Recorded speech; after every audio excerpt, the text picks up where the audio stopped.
Hello students, welcome to दक्षिणा ई classroom. दक्षिणा के ई क्लासरूम में आपका बहुत बहुत स्वागत है।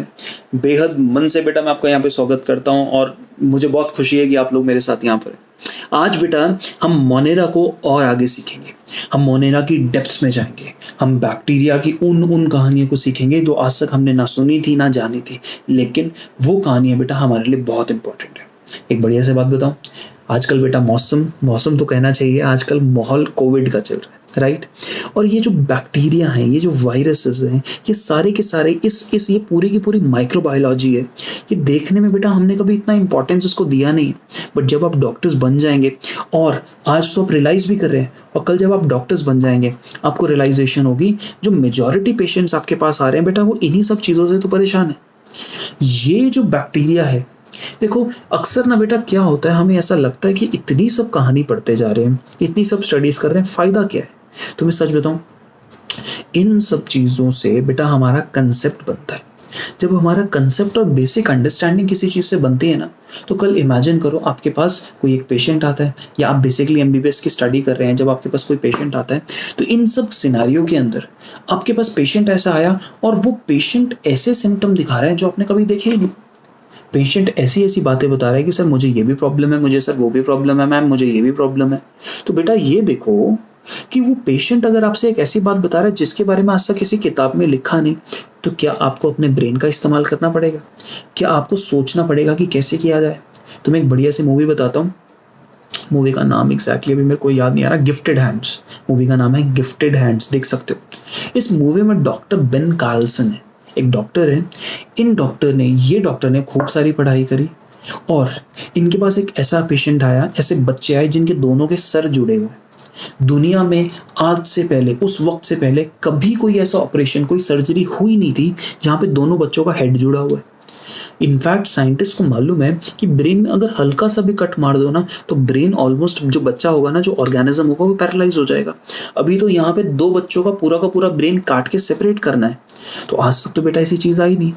तो वहां पर ऐसे मोमेंट्स लाइफ के जो टोटली जिंदगी किसी की, एक पेशेंट की और आपकी बदल देते हैं, वो मोमेंट्स बेटा ऐसे होते हैं जो आज तक किसी ने देखे नहीं होते, और टोटली पॉसिबल है पहली बार आपके पास कोई बेटा ऐसा केस आ जाए। तो यहाँ पर हम जब सोचते हैं, जब हमें सोचने की आदत होती है, जब हमारे कंसेप्ट्स बहुत अच्छे होते हैं ना बेटा, तो हम यहाँ पर अप्लाई कर पाते हैं लाइफ की हर उस सिचुएशन को जिसको हम सिर्फ शब्दों में बयान नहीं कर सकते, जो सिर्फ और सिर्फ सोच के सुलझाई जा सकती है। सोचने के लिए इसीलिए बेटा आपको बेसिक कंसेप्ट चाहिए होते हैं। अभी के लिए शायद आपको ये सब चीजें बहुत ही बेकार लगे। सिंपल शब्दों में कहूँ तो सच में ऐसा लगेगा कि बहुत बेकार है, कोई मतलब नहीं है, कोई पर्पस नहीं है। बट अगर इन सब बातों को आप सोचो कि हो सकता है कभी आपके पास कोई बैक्टीरिया को लेके क्वेश्चन आ जाए।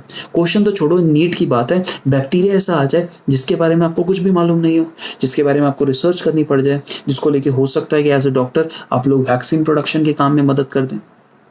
तो आपका कंट्रीब्यूशन वैसी जगह हो सकता है जो आपने खुद भी ना सोचा। तो बेटा इन सब चीजों को करने के लिए, अपने आप को एक बहुत ही अच्छा डॉक्टर बनाने के लिए आपको ये सब चीजें बेटा पढ़नी पड़ती है, समझे? तो चलो बेटा इसी पॉजिटिव नोट के साथ आज का लेक्चर हम लोग करते हैं शुरू। बेटा एक बात मैं आपको ना पुराने लेक्चर से रिवाइज करवाना चाहता हूँ। पुराने लेक्चर में बेटा हमने एक चीज देखी थी, यहाँ पर क्या था कि जो बैक्टीरिया होता है, बैक्टीरिया के स्ट्रक्चर में ये सेंट्रल पार्ट जो है ये डीएनए, और ये जो सिंगल क्रोमोसोम है ये सारी की सारी जेनेटिक इंफॉर्मेशन होल्ड कर रहे हैं। तो इसको न्यूक्लियोइड क्रोमोसोमल डीएनए हमने कह के समझे।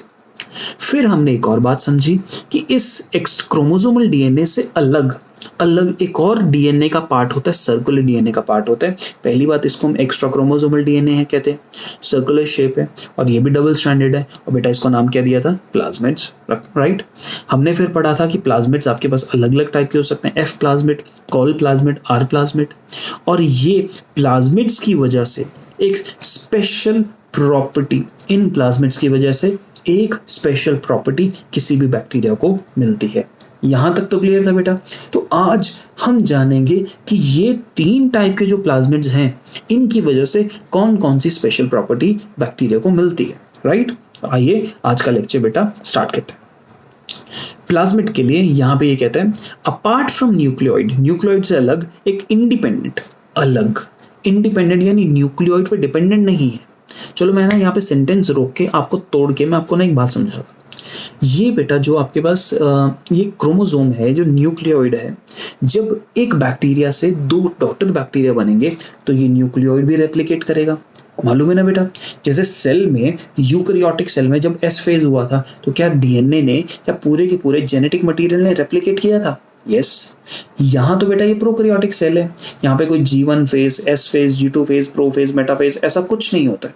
तो यहाँ पर होता क्या है, जस्ट बिफोर डिवीजन, थोड़ी देर पहले जो डीएनए का है वो डीएनए का अपना डुप्लीकेशन होती है। डीएनए का अमाउंट इतना था, वो अपने आप को डुप्लीकेट करके एक्स्ट्रा बनाता है, राइट। जब डीएनए अपने आप को डुप्लीकेट करता है तो डीएनए इस प्रोसेस में बहुत सारे एंजाइम्स का, बहुत सारी चीजों की मदद लेता है, राइट। क्लियर हुआ? तो डीएनए अपने आप जो क्रोमोसोमल डीएनए वो तो अपने आप डुप्लीकेट कर रहा है। तो कोने में जो बैठा है ना, हमारे बैक्टीरिया के कमरे के कोने में जो बैठा है वो है दूसरा प्लाज्मिड। वो प्लाज्मिड कहता है देखो भाई क्रोमोसोम, हम तुम पे डिपेंडेबल ना है, हमें तुम्हारी जरूरत नहीं है, हम इंडिपेंडेंट है, हमें तुमसे कोई मतलब नहीं है, तुम जो मर्जी करो, तुम डिवाइड करो ना करो, मुझे कोई मतलब नहीं है, अगर मुझे डिवाइड करना होगा तो मैं इंडिपेंडेंटली करूंगा। दैट मीन्स ये जो प्लाज्मिड है वो क्रोमोसोमल डीएनए पे डिपेंडेंट नहीं है, इसलिए इसको कहा जाता है independent self replicating circular DNA. Independent है यानी क्रोमोसोमल डीएनए पे डिपेंडेंट नहीं है, सेल्फ रेप्लिकेटेड, खुद ब खुद रेप्लिकेट कर सकता है bye its own set of enzymes. And circular DNA तो है, ये सर्कुलर शेप में है तो सर्कुलर डीएनए कह देते हैं। बेटा इसको एक्स्ट्रा क्रोमोसोमल कहा जाता है, यानी क्योंकि न्यूक्लियर मेन डीएनए से बाहर होता है तो एक्स्ट्रा न्यूक्लियर डीएनए। याद करो, ऑर्डिनरी से अलग क्या होगा? Extra ordinary. तो क्रोमोसोमल से अलग क्या होगा? Extra chromosomal, right. On the basis of function हमने प्लाज्मिड्स को 3 टाइप के कहा, F plasmid, R plasmid and col plasmid. इसमें तो कोई डाउट नहीं ना बेटा। फिर देखते हैं F plasmid. F plasmid basically fertility factor है। फर्टिलिटी फैक्टर कैसे समझाता हूं, देखो लास्ट क्लास में आपने पढ़ा था कि एफ प्लाज्मिड अगर होगा that means the bacteria will have a sex pili. तो this is a bacteria which contains F plasmid, उसकी वजह से यहाँ पे क्या है? Sex pili. So because of this sex pili this bacteria can transport its chromosome to another bacteria. am I clear? मैं इस बात को दोबारा समझाता हूँ बेटा। एफ प्लाज्मिड होगा तो bacteria will be able to form a sex pili, इस बात में तो कोई डाउट नहीं। क्लियर होती है बेटा बात? तो अगर सेक्स पिलाई बना सकता है तो ये बैक्टीरिया अपना डीएनए फ्रॉम वन बैक्टीरिया जिसके पास सेक्स पिलाई होगा, ये अपना डीएनए दूसरे वाले बैक्टीरिया में भेज सकता है ना। तो बेटा जो बैक्टीरिया अपना डीएनए आगे भेज सकता है ऐसे बैक्टीरिया को कहते हैं फर्टाइल बैक्टीरिया। क्या कहते हैं? Fertile bacteria, right.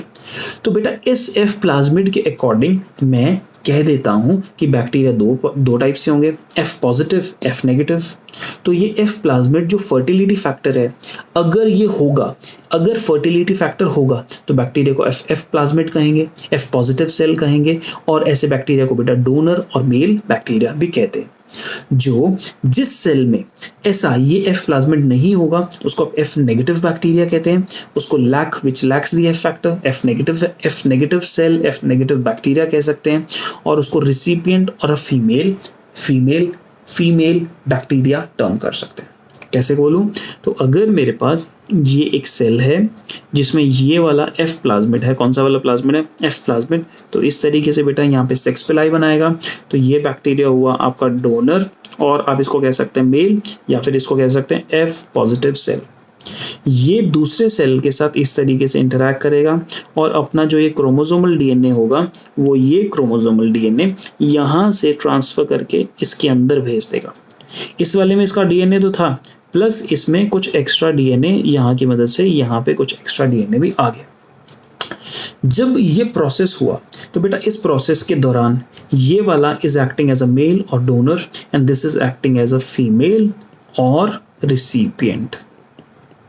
CPI, अरे बाबा इसको क्या कहेंगे हम लोग? रिसिपिएंट।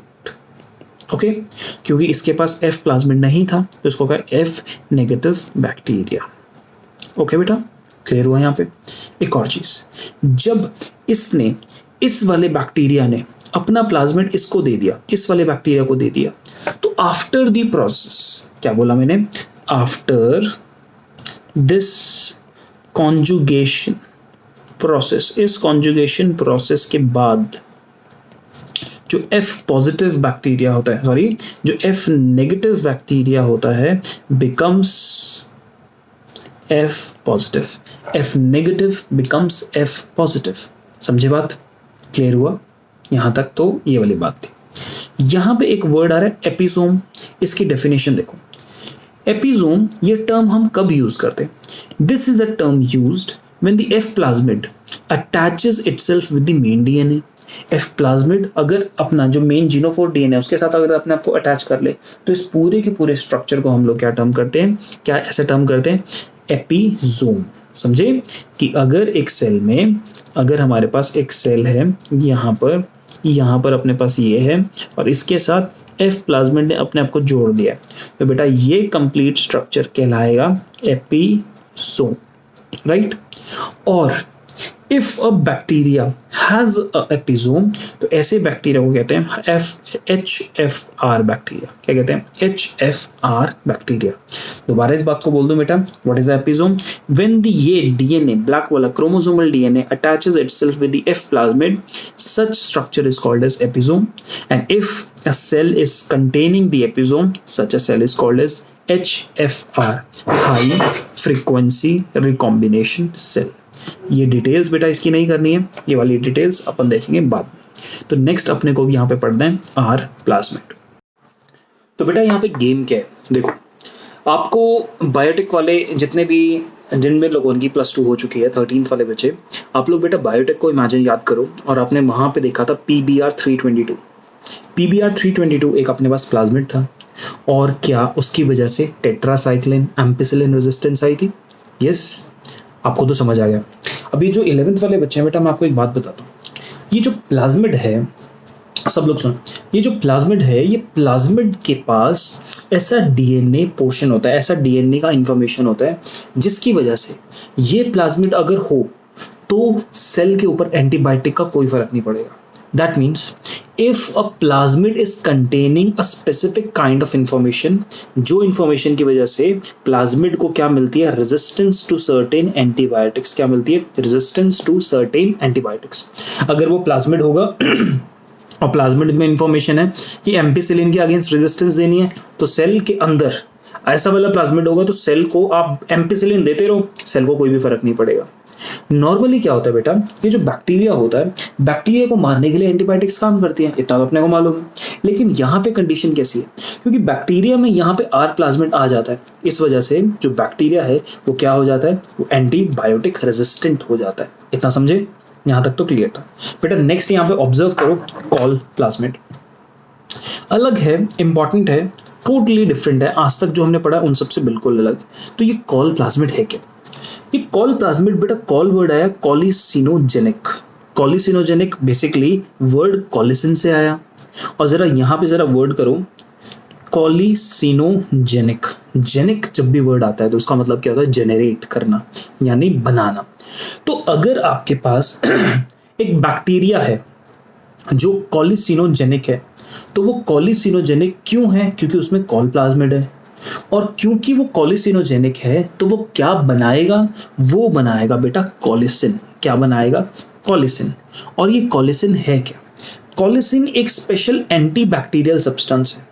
तो सोचो क्या है कि बैक्टीरिया है, एक बैठा है, ध्यान से मेरी बात सुनना, सिंपल पूरी कहानी एक बार मैं समझाता हूँ। एक बैक्टीरिया नहीं है, किसी भी एरिया में बहुत सारे बैक्टीरिया, और खाने की बैक्टीरिया को खाने की जरूरत है, तो बैक्टीरिया क्या करता है? अपने आसपास वाले रीजन में जितना भी खाना होता है उसको कंज्यूम करना शुरू करता है। तो पड़ोस में बैक्टीरिया बैठा है, अब ये दो पड़ोसी है, इनके बीच में खाना कंबाइंड है, तो एक बैक्टीरिया कहेगा कि मुझे सारा मिल जाए, दूसरा कहेगा कि मुझे सारा मिल जाए। उनमें ऐसा कोई समझदारी नहीं होती कि भाई चलो आधा आधा शेयर कर लेते हैं, नहीं, वो कहेगा सारा का सारा मुझे ही मिल जाए, दूसरे वाले को ना मिले, मुझे दूसरे वाले से कोई मतलब नहीं। समझे मेरी बात? तो बैक्टीरिया खाना अपने पास रखना चाहता है, तो बैक्टीरिया क्या करेगा ना, अगर उस बैक्टीरिया में ये कॉल प्लाज्मिड होगा तो बैक्टीरिया का कंडीशन क्या होती है? वो कॉल प्लाज्मिड की वजह से क्या बनाएगा? कॉलिसिन। और ये जो कॉलिसिन है वो बगल वाले बैक्टीरिया को मार देगा। जिस बैक्टीरिया ने कॉलिसिन बनाया उसके ऊपर कोई फर्क नहीं पड़ेगा, लेकिन ये जो बगल वाला बैक्टीरिया होगा उसको किल कर देगा। समझे मेरी बात?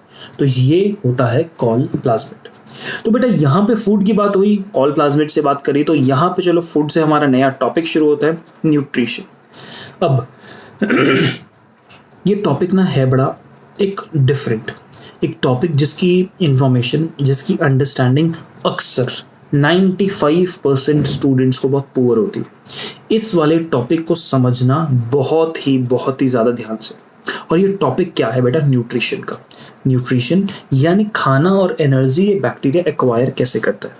तो सिंपल अंडरस्टैंडिंग जो बचपन से पढ़ते हैं, न्यूट्रिशन या तो ऑटोट्रॉपिक हो सकता है या न्यूट्रिशन बेटा हेटेरोट्रॉपिक हो सकता है, इसमें तो अपने को कोई डाउट ही नहीं। क्लियर? ऑटोट्रॉपिक अपने आप बनाएगा, हेटेरोट्रॉपिक बाहर से ऑब्टेन करेगा। अगर बेटा ये हेटेरोट्रॉपिक है और बाहर से ऑब्टेन कर रहा है तो इसके 3 टाइप हो सकते हैं, सैप्रोफाइटिक, सिम्बायोटिक और पैरासिटिक। क्या बोला मैंने?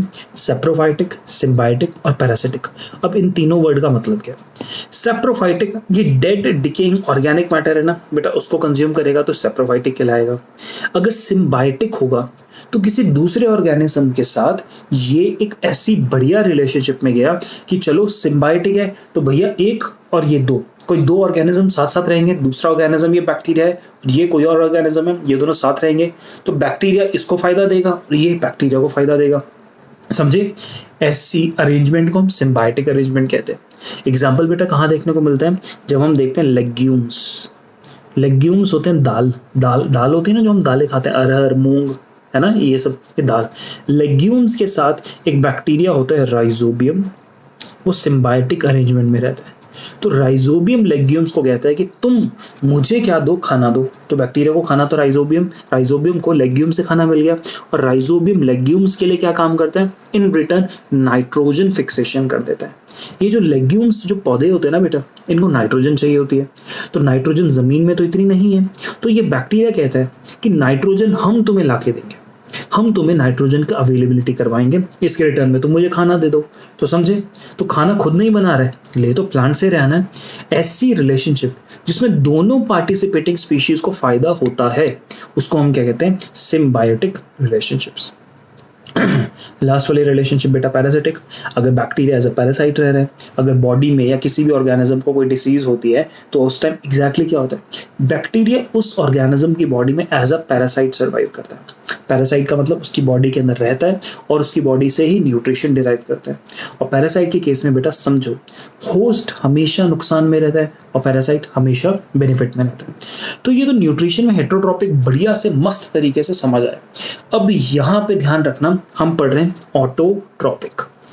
ऑटोट्रॉपिक को फिर आगे 2 पार्ट्स में बांट दिया गया, फोटो ऑटोट्रॉपिक और कीमो ऑटोट्रॉपिक। क्या बोला मैंने? फोटो ऑटोट्रॉपिक और कीमो ऑटोट्रॉपिक। यहाँ पे बेटा वर्ड जो है फोटो, ये जो आपको यहाँ पे वर्ड दिखाई दे रहा है फोटो, फोटो का मतलब क्या होता है? लाइट। क्या होता है? लाइट। फोटो ऑटोट्रॉपिक जो आपके पास न्यूट्रिशन है वो लाइट की मदद से होता है और कीमो ऑटोट्रॉपिक में लाइट की डिपेंडेंसी नहीं होती, लाइट के ऊपर डिपेंडेंसी नहीं होती। समझे मेरी बात? इस बात को जरा तुम्हें अच्छे से डिटेल में समझाता हूँ और आप ये नीचे वाला पोर्शन देखो बेटा। जो ऑटोट्रॉप्स होते हैं वो अपना खाना खुद ब खुद बनाते हैं। अगर मैं खाने की बात करूं तो स्पेसिफिकली आप खाना ग्लूकोज देख सकते हो ना, जैसे फोटोसिंथेसिस में प्लांट भी तो ग्लूकोज अपना खाना खुद बनाते हैं ना, हम प्लांट्स को फोटोसिंथेटिक कहते हैं। तो यहीं पर भी फोटो ऑटोट्रॉपिक जो है वो अपना खाना खुद ब खुद बनाएंगे, चाहे कीमो ऑटोट्रॉपिक हो चाहे फोटो ऑटोट्रॉपिक, खाना यानी ग्लूकोज तो खुद बनाएंगे। अब ये बात समझना हमारे लिए जरूरी है कि ग्लूकोज बेटा बहुत मल्टी स्टेप रिएक्शन के बाद बनता है, बहुत सारे रिएक्शंस होते हैं और फाइनली एक एंड प्रोडक्ट बनता है जिसको हम टर्म करते हैं ग्लूकोज। तो इतने सारे केमिकल रिएक्शंस के लिए अब अपने को क्या चाहिए? इस पूरे के पूरे फोटो ऑटोट्रॉपिज्म के लिए, खुद खाना बनाने के लिए आपको कुछ रॉ मटेरियल चाहिए। तो रॉ मटेरियल के नाम पे बेटा कार्बन डाइऑक्साइड हमें चाहिए होती है, हमें एनर्जी चाहिए होती है और हमें इलेक्ट्रॉन डोनर चाहिए होता है। समझाता हूँ। क्या ग्लूकोज के अंदर कार्बन होता है? 6 कार्बन होते हैं ना। तो बेटा ये कार्बन कहाँ से आते हैं? कार्बन डाइऑक्साइड से। ये जो बैक्टीरिया है एनवायरनमेंट से कार्बन डाइऑक्साइड उठाता है और इन कार्बन डाइऑक्साइड के मॉलिक्यूल्स को C और O2 को तोड़ेगा, केमिकली इनको तोड़ेगा। अब ये जो कार्बन है इसको हाइड्रोजन से जोड़ेगा और कुछ ऑक्सीजन से जोड़ेगा और खूब बढ़िया सा एक मजेदार सा ग्लूकोज बना देगा। तो बेटा इस CO2 जो ये है इसको हमें तोड़ना है, इसको आगे बड़ी सारी चीजों से मिक्स कराना है। तो यहाँ पे इलेक्ट्रॉन का लेना और देना चलता रहता है। ये केमिकल रिएक्शन जहां पे CO2 को आप CO2 ले रहे हैं बेटा और उसको आप कन्वर्ट कर दें C6H12O6, इसमें अगर आप कन्वर्ट कर रहे हैं तो केमिकल रिएक्शन तो होगा। तो यहाँ पे हमें ऐसे ऑर्गेनिज्म चाहिए, ऑर्गेनिज्म नहीं, ऐसे चीजें चाहिए होती हैं, हमें ऐसे केमिकल स्ट्रक्चर्स चाहिए होते हैं जो इस प्रोसेस में इलेक्ट्रॉन डोनेट कर सके। क्या कर सके? Electron donate. जब आपको बेटा ये वाला प्रोसेस यहाँ से यहाँ लेके जाना होता है तो इस प्रोसेस में मुझे ऐसे केमिकल्स चाहिए जो इलेक्ट्रॉन डोनेट कर सकते हैं। तो यानी मुझे क्या चाहिए? इलेक्ट्रॉन डोनर चाहिए, राइट। अब ये इलेक्ट्रॉन डोनर जो है वो कोई ऑर्गेनिक सामान भी हो सकता है, कोई ऑर्गेनिक सबस्ट्रेट हो सकता है, या कोई इनऑर्गेनिक नॉन ऑर्गेनिक सबस्ट्रेट हो सकता है। इसमें तो कोई डाउट नहीं ना बेटा। आपको CO2 समझ आया बढ़िया से। एक और चीज आपको बात समझ आई कि जब मैं CO2 से C6H12O6 बनाता हूं तो मुझे कोई ना कोई इलेक्ट्रॉन डोनेट करने वाला केमिकल स्ट्रक्चर चाहिए। तो वो केमिकल स्ट्रक्चर ऑर्गेनिक भी हो सकता है या इनऑर्गेनिक भी हो सकता है। इतना तो अपने को मस्त समझ आता है। अब इस पूरे रिएक्शन को चलाने के लिए आपको चाहिए एनर्जी। इस पूरे रिएक्शन को चलाने के लिए बेटा आपको क्या चाहिए? एनर्जी चाहिए। तो ये एनर्जी कहां से आई? इस बात को लेके जरा क्वेश्चन। ये जो एनर्जी है ये एनर्जी कहां से आई बेटा? अगर एनर्जी सनलाइट से मिल सकती है या फिर एनर्जी मिल सकती है, बड़े ध्यान से देखना, बाय ऑक्सीडाइजिंग इनऑर्गेनिक कंपाउंड्स। मैं यहां समझाना चाह रहा हूं कि अब 3 चीजें चाहिए थी आपको खाना बनाने के लिए। एक CO2, एक एनर्जी, एक इलेक्ट्रॉन डोनर। बेटा CO2 तो एयर से आ गया, इसमें तो कोई अपने को डाउट ही नहीं। दूसरा इलेक्ट्रॉन डोनर कोई ऑर्गेनिक सामान हो सकता है या फिर कोई इनऑर्गेनिक हो सकता है, ये भी अपने को सेट। और इसके साथ जो ये एनर्जी चाहिए थी, ये एनर्जी सनलाइट से भी मिल सकती है या फिर बाय ऑक्सीडाइजिंग इनऑर्गेनिक। यहां पे मैं जबरदस्ती जानबूझ के बहुत प्रेशर डाल रहा हूं वर्ड पे इनऑर्गेनिक पे, बाय ऑक्सीडाइजिंग इनऑर्गेनिक कंपाउंड। समझे? सो बेटा यहां पे कुछ वर्ड्स बनते हैं।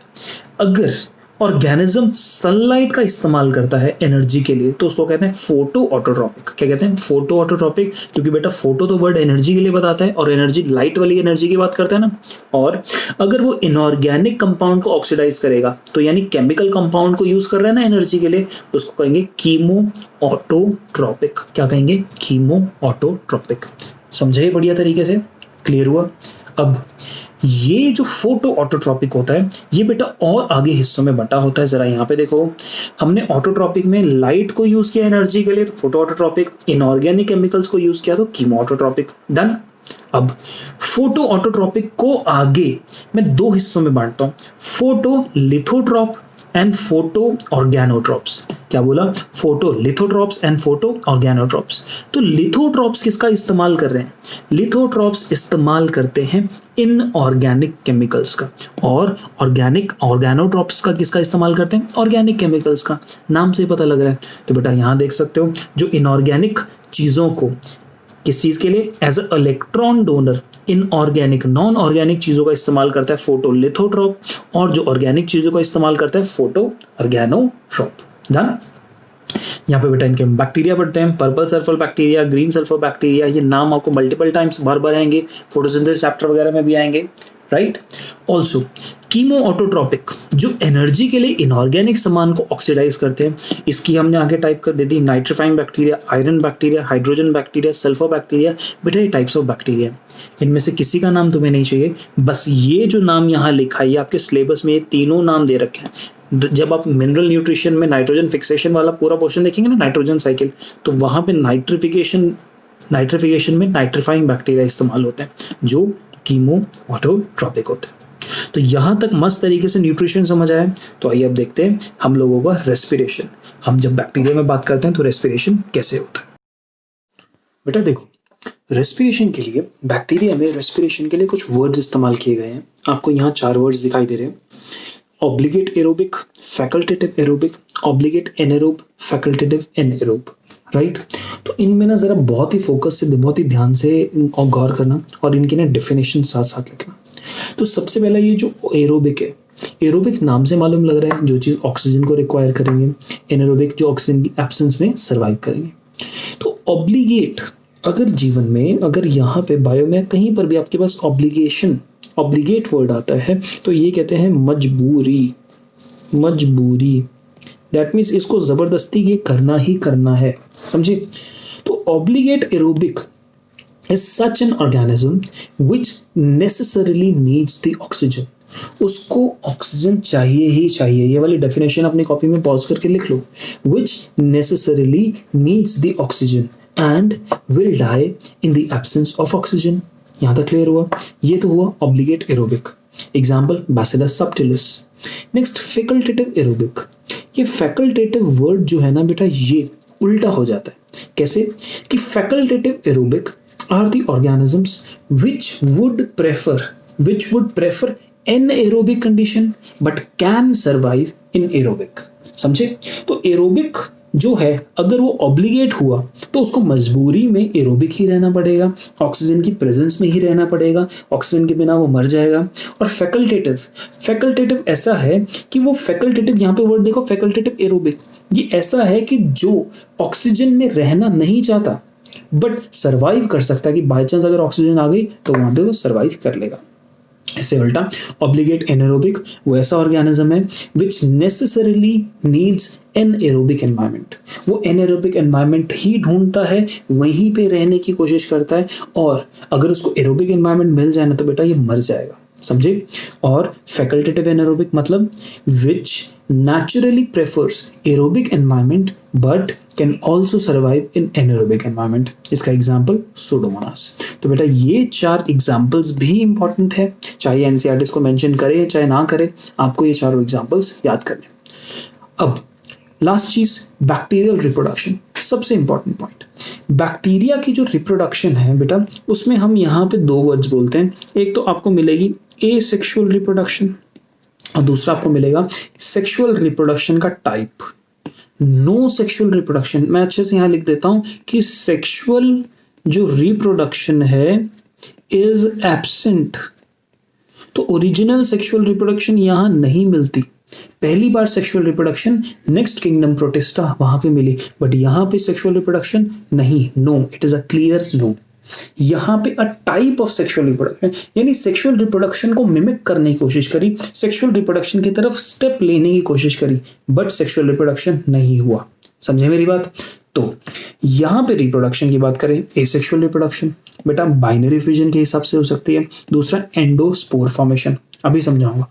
दूसरा सेक्सुअल रिकॉम्बिनेशन हो सकती है, यानी सेक्सुअल रिप्रोडक्शन में जैसे जितना भी आपके पास डीएनए है वो एक्सचेंज होता है ना। हिसाब लगाओ कि कैसे हुआ कि जब पेरेंट्स जो होते हैं, हम सेल चैप्टर में पढ़ चुके हैं कि पेरेंट्स ने गैमीट्स बनाए, उनके गैमीट्स जो आए उनका डीएनए अब कंबाइन हुआ और एक नई कॉम्बिनेशन बनी in the case of the child.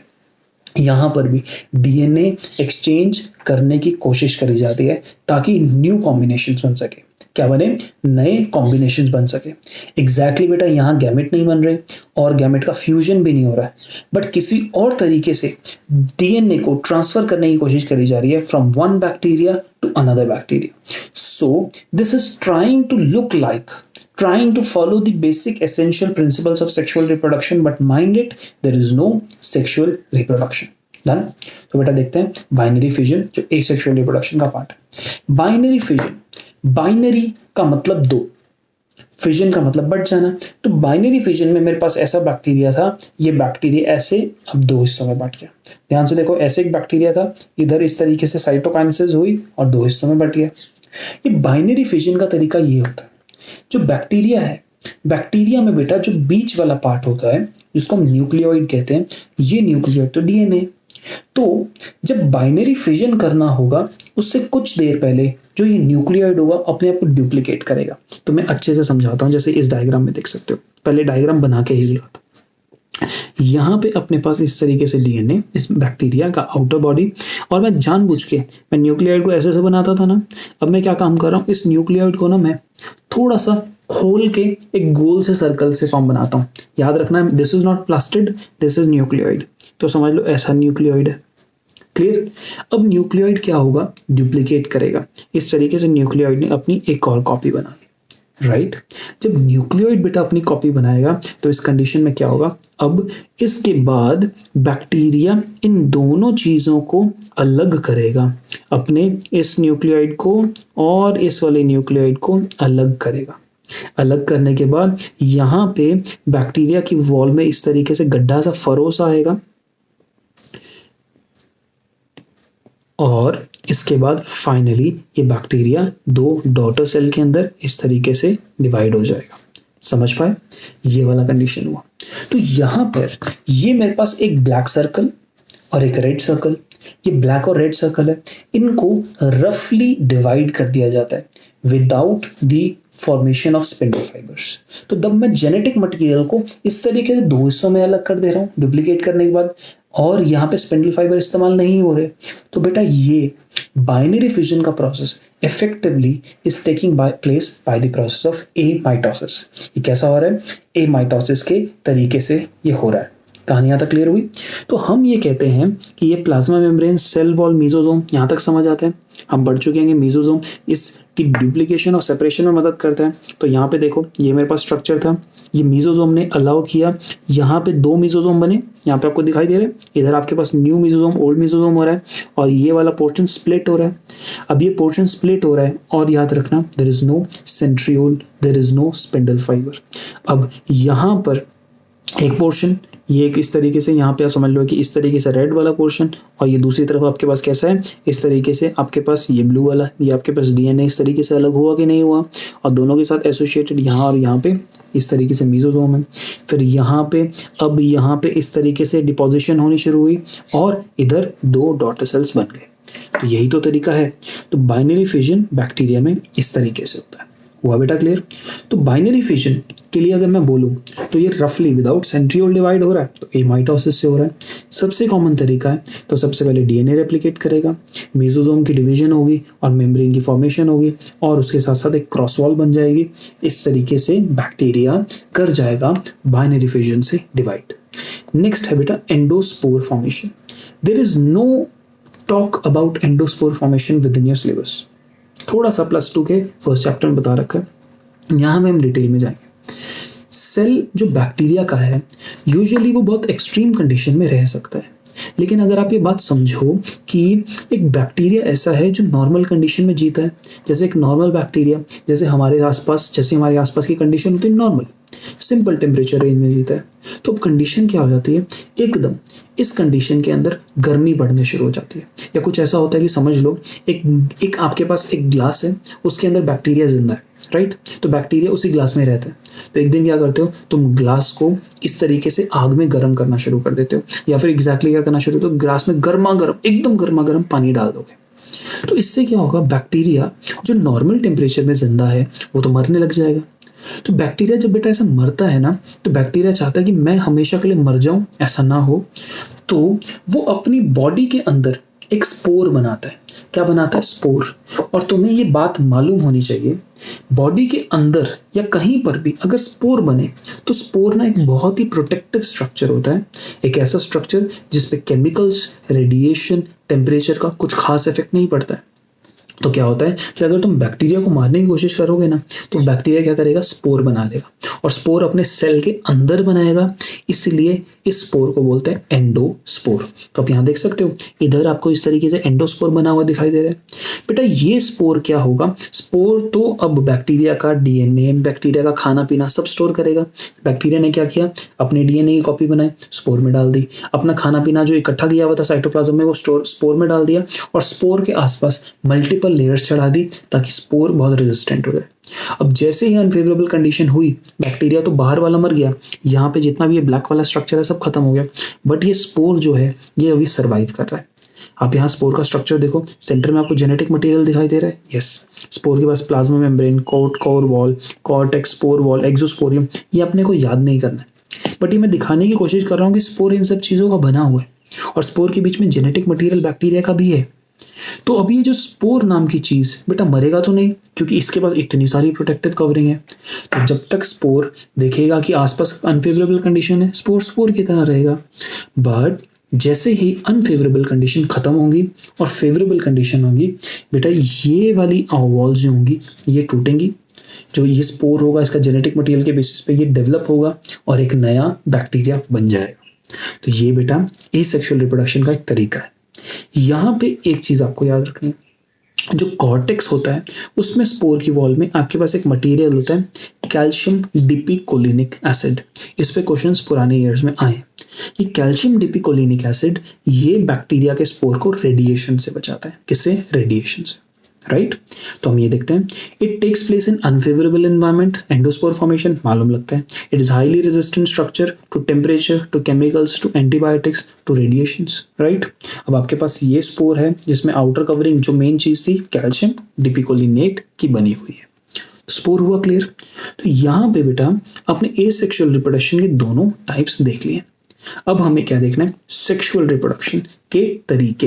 Exactly sexual reproduction तो नहीं हो रहा है, but a type of sexual reproduction हो रहा है जहां पर एक्सचेंज होता है जेनेटिक मटेरियल का, राइट। देखते हैं बेटा कौन कौन से। अगर सेक्सुअल रिकॉम्बिनेशन करनी है तो मैं बोलूं डीएनए जो है ये डीएनए का एक्सचेंज करना है। यही तो बेटा मेन पर्पस है इस पूरे के पूरे प्रोसेस में। यहाँ पे बेटा आपको करना है डीएनए का एक्सचेंज। तो इस डीएनए का एक्सचेंज करने के लिए 3 डिफरेंट आप स्ट्रैटेजीज अपनाते हैं। और ये स्ट्रैटेजीज क्या है? पहली स्ट्रैटेजी ट्रांसफॉर्मेशन, दूसरी स्ट्रैटेजी ट्रांसडक्शन, तीसरी स्ट्रैटेजी कॉन्जुगेशन। सबसे पहले ना बेटा हम कॉन्जुगेशन देखते हैं जो हम ऑलरेडी पढ़ चुके हैं। ये जो कॉन्जुगेशन यहाँ पे मैंने क्या किया हुआ है, इन 3 चीजों को यूज करने के लिए, इन 3 चीजों के तरीकों को लेके कुछ साइंटिस्ट हैं ये जिन्होंने ये वाले एक्सपेरिमेंट इस वाले बैक्टीरिया में ऑब्जर्व किए और ये वाला फिनोमेना देखा। यानी ग्रिफिथ ने न्यूमोकॉकस बैक्टीरिया लिया जिसके अंदर ट्रांसफॉर्मेशन का तरीका देखा। लेडरबर्ग ने साल्मोनेला में ट्रांसडक्शन देखा। लेडरबर्ग और टैटम ने इकोलाई में कॉन्जुगेशन देखा। ये साइंटिस्ट इनमें से सिर्फ और सिर्फ ग्रिफिथ इंपॉर्टेंट है क्योंकि +2 में ये ट्रांसफॉर्मेशन एक्सपेरिमेंट आता है। याद करो +2 13th वाले बेटा, +2 में ट्रांसफॉर्मेशन एक्सपेरिमेंट देखा है ना। अभी के लिए सबसे पहले तो मैं कॉन्जुगेशन समझाता हूँ। कॉन्जुगेशन है क्या? याद रखना, आपको सबसे बेसिक से कराऊंगा, चाहे आपको पहले से कुछ आता है चाहे नहीं आता, आप टेंशन नहीं लो, सब बेसिक से कराऊंगा। कॉन्जुगेशन क्या है बेटा? कॉन्जुगेशन याद करो, एक सेल था जिसके पास F प्लाज्मिड है, जिसने F पॉजिटिव, जिसको हम F पॉजिटिव सेल या डोनर सेल या मेल सेल कहेंगे, वो एक सेक्स पिलाई बनाएगा। उसकी मदद से एक F पॉजिटिव सेल अपनी सेक्स पिलाई की मदद से दूसरे वाले सेल को ट्रांसफर करेगा अपना डीएनए, और इस प्रोसेस के बाद ये दोनों सेल्स अलग हो जाएंगे क्योंकि इस वाले सेल में भी इस वाले सेल का डीएनए आ गया, तो अब ये वाला सेल भी इस तरीके से सेक्स पिलाई बनाना शुरू कर देगा। तो इस वाले सेल ने अपना डीएनए इस वाले सेल में भेज दिया, तो डीएनए का एक्सचेंज हो गया। तो इस प्रोसेस को हमने कहा कॉन्जुगेशन। तो कॉन्जुगेशन के अंदर यहाँ पे क्या हो रहा है? Process of genetic transfer that involves cell to cell contact. ये प्लाज्मिड एन्कोडेड मैकेनिज्म है। क्यों? क्योंकि यहाँ पे F प्लाज्मिड जो है वो अपना इफेक्ट दिखा रहा है। इतना तो समझते हैं। यहाँ पे हम देखते हैं बेटा 2 सेल हैं, एक सेल को आपने डोनर या F पॉजिटिव बैक्टीरिया कहा, दूसरे सेल को रिसिपिएंट F नेगेटिव जिसमें F फैक्टर नहीं है। तो ये कंडीशन हुई, यहाँ तक तो क्लियर हो रहा है। तो ये कॉन्जुगेशन अपने को हुआ क्लियर। कॉन्जुगेशन के बाद नेक्स्ट है बेटा ट्रांसफॉर्मेशन और ट्रांसडक्शन। ट्रांसडक्शन की ना बेटा आप तरीका देखना। ट्रांसडक्शन में क्या है कि हमारे पास यहाँ पे एक बैक्टीरिया है, बैक्टीरिया 1, और दूसरा है मेरे पास बैक्टीरिया 2। अब बैक्टीरिया 1 का डीएनए, बैक्टीरिया 1 का DNA with the help of bacteriophage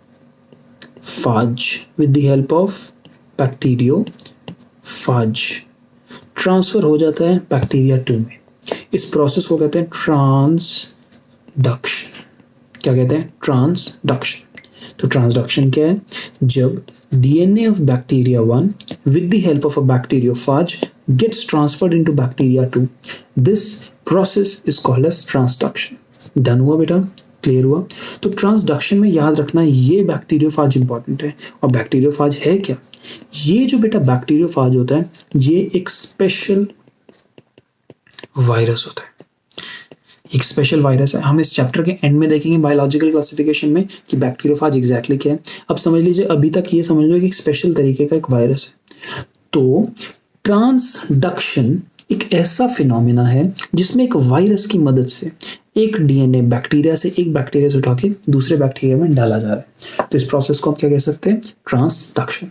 तो आइए डेफिनेशन पढ़ते हैं। Process in which DNA is transferred from one cell to another with the help of a bacterial virus। जो आपके पास बैक्टीरियोफाज होता है इसको आप बैक्टीरियल वायरस कह सकते हैं, बैक्टीरियोफाज। ये हुआ बेटा ट्रांसडक्शन का तरीका। ट्रांसफॉर्मेशन का तरीका ये मैं आपको अच्छे से समझाता हूँ, सिंपल से शब्दों में ऐसे समझना। अगर आपको +2, ऑब्वियसली +1 वालों ने तो +2 नहीं पढ़ी है, तो समझाता हूँ कैसे। अब कंडीशन क्या हुआ, अगर एक बैक्टीरिया है वो अपने एनवायरनमेंट में उसको मिलता है कुछ इधर उधर पड़ा हुआ डीएनए। समझो कि एक बैक्टीरिया है, वो देखता है मेरे एनवायरनमेंट में इस तरीके से डीएनए के छोटे छोटे क्रम्स पड़े हैं, छोटे छोटे डीएनए पड़ा है, तो वो बैक्टीरिया उस डीएनए को उठाता है और अपने अंदर डाल लेता है। समझे मेरी बात?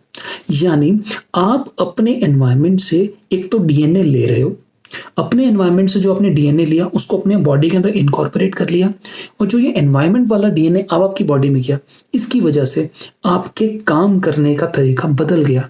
अगर आप एक बैक्टीरिया हैं तो आप अपने एनवायरनमेंट में देखते हैं डीएनए, समझो आपके एनवायरनमेंट में इस तरीके से डीएनए, इसको उठाया और तुमने अपने इस तरीके से पॉकेट में डाल लिया। जब आपने इस तरीके से अपनी पॉकेट में डाला तो इस डीएनए की वजह से आपको कुछ स्पेशल कैरेक्टरिस्टिक्स मिल गई। तो इस तरीके को हम कहते हैं ट्रांसफॉर्मेशन। तो ट्रांसफॉर्मेशन में एक बैक्टीरिया अपने एनवायरनमेंट से डीएनए लेगा, उसको अपने अंदर डाल लेगा और अपने काम करने के तरीके को ट्रांसफॉर्म कर लेगा। तो इस प्रोसेस को हमने कह दिया ट्रांसफॉर्मेशन। देखो, a process by which free DNA यानी DNA lying in the environment is incorporated into a recipient cells and brings a genetic change। कहानी क्लियर हो रही है? तो जो सेल बाहर वाले एनवायरनमेंट से, एक सेल है बाहर वाले एनवायरनमेंट से डीएनए लेगा और अपने अंदर लाएगा और अपने अंदर एक जेनेटिक चेंज लाएगा। समझे? अब एक मेरी बात ध्यान से सुनना बेटा, जो सेल, दिस सेल, जैसे आप थे ना, आपने ये बाहर से डीएनए अपने अंदर डाला था। जब ये बाहर से डीएनए उठा के अपने अंदर डालोगे तो आपको स्पेशल तरीके से तैयार करना पड़ेगा, आपको तैयार करना पड़ेगा। You need to be made ready to do this function. ऐसा नहीं है कि चलते फिरते जो मन हुआ बाहर से डीएनए उठाया अपनी जेब में डाल ली, ऐसा नहीं होता है। बैक्टीरिया को स्पेशल ट्रीटमेंट देना पड़ता है, केमिकल ट्रीटमेंट, तो ही बैक्टीरिया बाहर से अंदर डीएनए लेने के लिए तैयार होता है। समझे? तो ये कहता है, ध्यान से मेरी बात सुनना, क्या बोल रहा है, bacteria which has to uptake, जिसने बाहर से डीएनए उठा के अपने अंदर डालना है, उसको क्या बनाना पड़ेगा, कॉम्पिटेंट बनाना पड़ेगा। कॉम्पिटेंट मतलब willing to uptake DNA by chemical treatment. तो आप यहाँ पे कॉम्पिटेंट समझे? क्लियर हुआ बेटा? तो बेटा हमने यहाँ 3 तरीके देखे, ट्रांसफॉर्मेशन, आप एनवायरनमेंट से डीएनए ले रहे हो, ट्रांसडक्शन जहाँ पे एक बैक्टीरियोफाज जो एक बैक्टीरियल वायरस है वो मदद कर रहा है, कॉन्जुगेशन जो सेक्स पिलाई के थ्रू हो रहा है। तो यहाँ तक तो बेटा कहानी थी टोटल के टोटल बैक्टीरिया की, यू बैक्टीरिया की बात करते गए। तो अब यू बैक्टीरिया का एक और छोटा सा पोर्शन आता है जिसको हम यहाँ स्टडी करने वाले हैं। यू बैक्टीरिया में बेटा जब हम देखते हैं तो हमें यू बैक्टीरिया में यहाँ पे कैटेगरी मिल रही है माइकोप्लाज्मा। क्या है? Let's see. यू बैक्टीरिया का एक कैटेगरी है माइकोप्लाज्मा, और ये कैसे और कहाँ मिला? ये जो बेटा माइकोप्लाज्मा थे ना, अब आपने क्या किया, एक जानवर लिया और जानवर को ना एक डिसीज हो रखी है। जानवर है एक, सबसे पहले मिला कैसे ये बता रहा हूँ। एक जानवर था और जानवर को ना बेटा एक डिसीज हो रखी थी। अब जब जानवर को डिसीज थी, उस डिसीज को कहते हैं प्लूरोनिमोनिया। और जरा अच्छे से आप सोचोगे ना, ये प्लूरो वर्ड आता है लंग्स से रिलेटेड। किससे? लंग्स से रिलेटेड। तो उस जानवर को प्लूरोनिमोनिया था, तो साइंटिस्ट ने, डॉक्टर्स ने सोचना शुरू किया और उन्होंने उसके लंग्स में से एक फ्लूइड निकाला। जब उन्होंने लंग्स में से एक फ्लूइड निकाला तो एक छोटा सा, बहुत ही छोटा, इनफैक्ट बैक्टीरिया के साइज से भी छोटा आपको एक ऑर्गेनिज्म मिला जिसके पास कोई सेल वॉल नहीं थी। तो यार इन्होंने सोचा कि इस जानवर को तो एक डिसीज थी, प्लूरोनिमोनिया की डिसीज थी, और इसकी बॉडी से ये ऑर्गेनिज्म निकला which is not a bacteria, right, और इसका साइज बैक्टीरिया से भी छोटा है। तो इस ऑर्गेनिज्म को, जिसका अभी तक नामकरण नहीं दिया गया था, उसको कह दिया प्लूरोनिमोनिया लाइक ऑर्गेनिज्म। क्या दे दिया? Pleuropneumonia like organism, PPLO। बाद में जब इनका नाम दिया गया, बाद में इनको समझा गया कि प्लूरोनिमोनिया लाइक ऑर्गेनिजम्स में कौन आते हैं? माइकोप्लाज्मा। समझे? तो बेटा एक बात समझाऊं कि डिसीज मेरी है प्लूरोनिमोनिया। ये प्लूरोनिमोनिया का कॉजल एजेंट कौन है? ये प्लूरोनिमोनिया का कॉजल एजेंट बैक्टीरिया भी हो सकते हैं और XYZ इस तरीके से बड़े सारे ऑर्गेनिज्म हो सकते हैं, राइट? तो ये सारे के सारे ऑर्गेनिजम्स को हम यहाँ से काम करते हैं, कंफ्यूजन हटा देते हैं, आप समझो PQ इस तरीके से इतने सारे ऑर्गेनिज्म, ये सारे के सारे ऑर्गेनिज्म ऐसे हैं जो प्लूरोनिमोनिया कर सकते हैं। तो मैं क्या कहता हूँ, इन सबको मिला के कहता हूँ प्लूरोनिमोनिया लाइक ऑर्गेनिज्म। ये बात सही है? इनको मैं PPLO कह सकता हूँ। तो PPLO एक कैटेगरी है और इस कैटेगरी में आपको यहाँ पे Z भी मिल रहा है, आपको P भी मिल रहा है, Q भी मिल रहा है, X भी मिल रहा है, Y भी मिल रहा है। तो समझो ये हमारा जो P वाला ऑर्गेनिज्म है ये है माइकोप्लाज्मा। तो बेटा जो ये माइकोप्लाज्मा है it comes under the category of pleuropneumonia like organisms. तो समझे? तो माइकोप्लाज्मा को चाहे आप PPLO बोलो चाहे उसको माइकोप्लाज्मा ही बोल दो, कहानी क्लियर होती है। जब मैंने माइकोप्लाज्मा का स्ट्रक्चर देखा तो मालूम लगा कि माइकोप्लाज्मा साइज में एक नॉर्मल बैक्टीरिया से भी छोटा होता है। क्लियर है बेटा? अगर आप सोचो, एक मैं चाय छन्नी लेता हूँ, चाय छन्नी, उसके अंदर मैं चाय को फिल्टर करता हूँ, तो पत्ती जितनी भी होती है, टी जितनी भी होती है ना पत्ती, वो ऊपर रह जाती है और चाय नीचे आ जाती है। इसका मतलब उस छन्नी में से, उस फिल्टर में say anything which has a size greater that that छन्नी वो ऊपर रह जाएगा, बाकी सब नीचे आ जाएगा। तो साइंटिस्ट भी अब देखना चाहते थे कि जो ये ऑर्गेनिज्म PPLO टाइप का ऑर्गेनिज्म मिला है ना इस कैटेगरी का ऑर्गेनिज्म जो प्लूरोनिमोनिया कॉज कर सकता है, ये बैक्टीरिया से बड़ा है कि नहीं है। इन्होंने ये सोचा, उन्होंने चाय पत्ती बनानी शुरू करी बैक्टीरिया की, ऐसा नहीं बोलूंगा, उन्होंने बैक्टीरिया को छानना शुरू किया। तो उनके पास एक बैक्टीरिया और माइकोप्लाज्मा की मिक्स्ड सॉल्यूशन थी और उन्होंने उसको इस छन्नी में डाला, एक बैक्टीरियल फिल्टर था। तो यहां से नीचे से फ्लूइड निकला।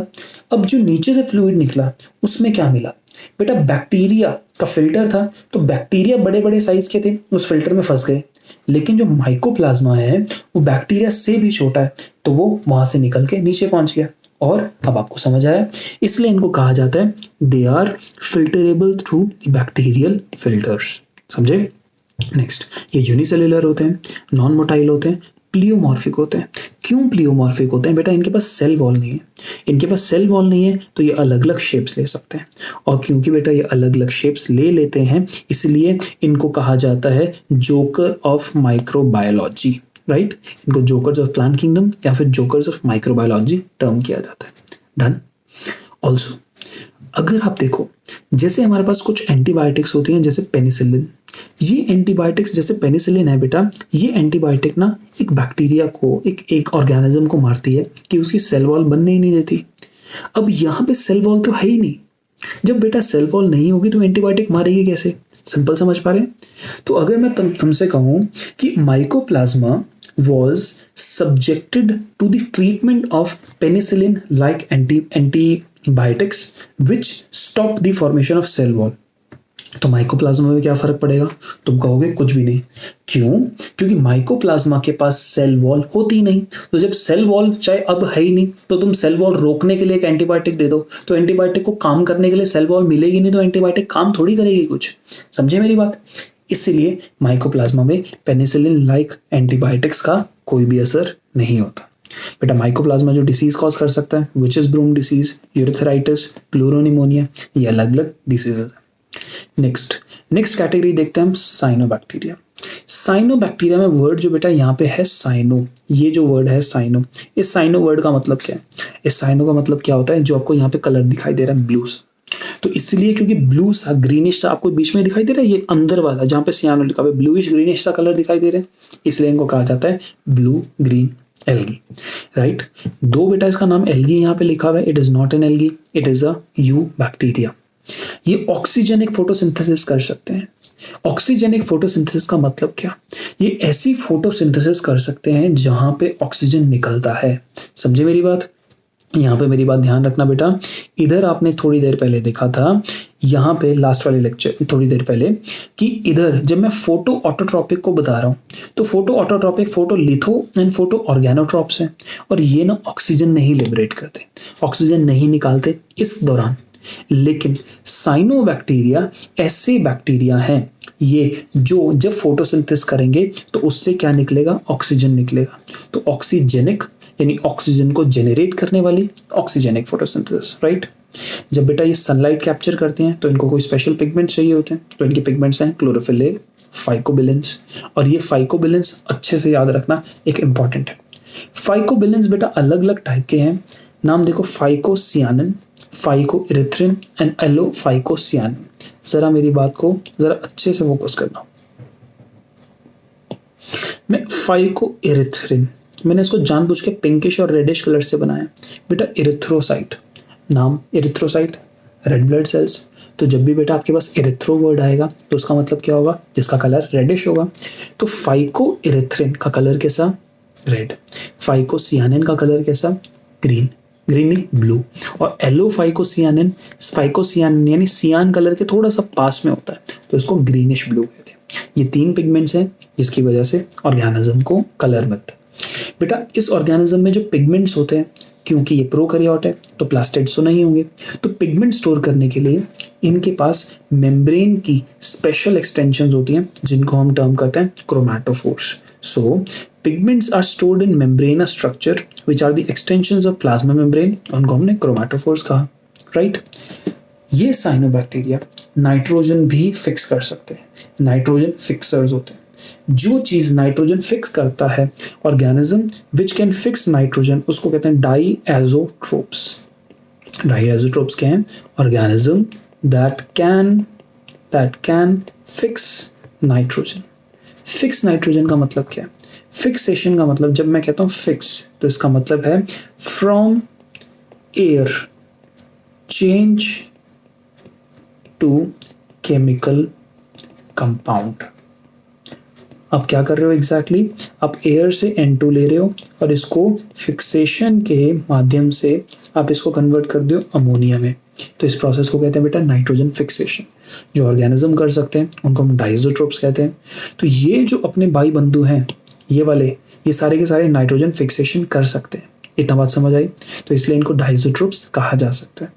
ऑल्सो क्योंकि ये नाइट्रोजन फिक्सेशन कर सकते हैं तो इनको फिक्सेशन करने के लिए स्पेशल सेल्स चाहिए होते हैं, स्पेशल स्ट्रक्चर चाहिए होते हैं अपनी बॉडी के अंदर। उन स्ट्रक्चर्स को कहते हैं हेटेरोसिस्ट।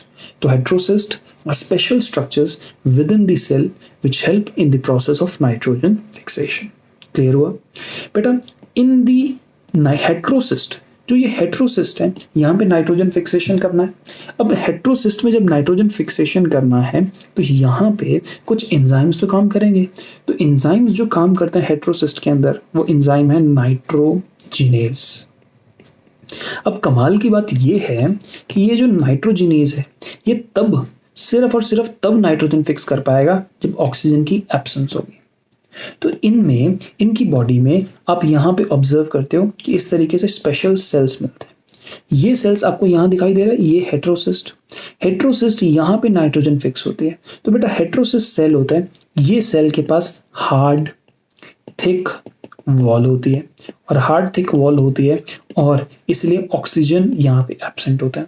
जब ऑक्सीजन एब्सेंट होगा तो हेटेरोसिस्ट के अंदर नाइट्रोजन फिक्सेशन हो पाएगी। यहाँ तक क्लियर हुआ बेटा। यहाँ पे स्ट्रक्चर में देखो, इस स्ट्रक्चर में आप यहाँ देख सकते हो, इस स्ट्रक्चर में ये है आपके पास एक फिलामेंटस फॉर्म। फिलामेंटस फॉर्म क्यों है, मतलब आपके पास एक लंबा फिलामेंट की तरह इस तरीके से है, राइट। और इस फिलामेंटस फॉर्म के आसपास यहाँ पे एक चिपचिपी सी म्यूसिलेजिनस सी शीट मिलती है, म्यूकस टाइप की कवरिंग मिलती है जो इनको ड्राई होने से बचाता है। तो ये थे बेटा हमारे पास टोटल के टोटल कौन से वाले बैक्टीरिया, यू बैक्टीरिया के अंदर साइनोबैक्टीरिया। नेक्स्ट बेटा अपने को जो चीज पढ़नी है वो है आर्कीबैक्टीरिया। आर्कीबैक्टीरिया को स्टडी करते हैं। These bacteria are special. Archaebacteria ये स्पेशल बैक्टीरिया है, और ये बैक्टीरिया इसलिए स्पेशलाइज होते हैं क्योंकि ये एक्सट्रीम, वेरी एक्सट्रीम कंडीशन में सर्वाइव कर सकते हैं। These bacteria special since they live in some of the most harsh habitats such as extremely salty areas, extremely salty areas। और बेटा यहाँ पे वर्ड क्या दिया गया है आपको, हैलोफाइल्स। यहाँ पे समझाता हूँ। वर्ड बेटा PHILE, फाइल, ये वर्ड आया फिली से, और फिली का मतलब क्या होता है, लव। ये हेलो वर्ड क्या है, हेलो का मतलब होता है सॉल्ट, राइट। हेलो का मतलब क्या होता है, सॉल्ट। तो अगर कोई सॉल्टी एरिया को पसंद करेगा तभी तो वहां रहेगा, इसलिए जो सॉल्टी एरियाज में रहते हैं उनको हम टर्म करते हैं, क्या टर्म कर देते हैं, हेलोफाइल्स, राइट। जो हॉट स्प्रिंग्स बहुत ही गर्म गर्म एरिया में रहेंगे उनको कहेंगे थर्मो एसिडोफाइल्स। तो थर्मस गर्म और एसिडिक कंडीशंस को पसंद करते हैं। और मार्शी एरिया का मतलब क्या होता है? जो दलदली इलाकों में रहते हैं। कैसे? दलदली इलाकों में, जैसे दलदल होता है ना जमीन में, मार्श, उसको मार्शी एरिया कहते हैं। वहां पे मिलने वाले होते हैं मिथेनोजेंस। बेटा मिथेनोजेंस और कहाँ मिलते हैं? इन गट ऑफ रूमिनेंट्स। और तुम्हें तो मैं रूमिनेंट्स पढ़ा चुका हूँ, जो काओ वगैरह होती है उनको हम रूमिनेंट्स कहते हैं। तो वहां पर भी मिथेनोजेंस मिलते हैं अपने आप को, right? Archaebacteria differ from other bacteria in having a different cell wall structure. Cell wall structure Archaebacteria का दूसरे बैक्टीरिया से अलग होता है। इनफैक्ट जो Archaebacteria की सेल वॉल होती है उसमें स्पेशल मॉडिफिकेशंस होती हैं जिसकी वजह से Archaebacteria एक्सट्रीम कंडीशंस को सर्वाइव कर सकता है। तो इसके पास डिफरेंट सेल वॉल स्ट्रक्चर है and this feature is responsible for their survival in the extreme condition. इसी वजह से ये एक्सट्रीम कंडीशन में सर्वाइव कर पाते हैं। Methanogens are present in the gut of several ruminant animals such as cows and buffaloes and they are responsible for the production of methane. यहाँ पे वर्ड देखना, मिथेनोजेंस। जेन का मतलब क्या है? जेनरेट। तो मिथेनोजेंस बेटा जहां होंगे वो वहां पे क्या जेनरेट करेंगे? मीथेन। तो ये थी बेटा कहानी आर्कियोबैक्टीरिया की।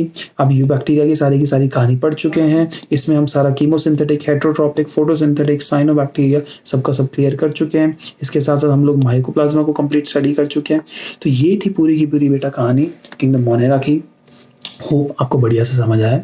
तो अब अपनी पूरी की पूरी रीडिंग दोबारा कीजिए। एक एक्सटेंसिव, एक बड़ा चैप्टर, एक कमाल की कहानी, एक बढ़िया सी नई दुनिया। तो आज इसको यहाँ पे आज लेक्चर को फिनिश ऑफ करते हैं।